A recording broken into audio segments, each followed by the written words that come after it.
Hello, today we are going to create firewall rule to enable SSH access. So let's go ahead and open.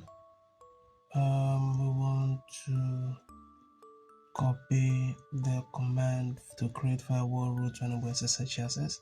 So here's the command here. I'm going to copy this and let's go over into our shell and run this command. So I'll paste this in here and run it.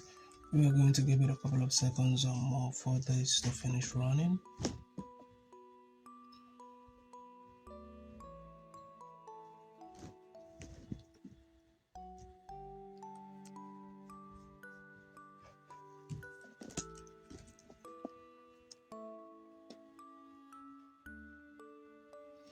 Alright, so let's go ahead and check our progress and see how we do. We may have to update this a couple of times before the real progress is shown here. Alright, so I'll just keep running this. Sometimes it might be due to network or the server at a particular time when this task is done. Alright, so if you find this video helpful and you need further assistance, reach out to me. Thank you for watching, and I will see you in the next one.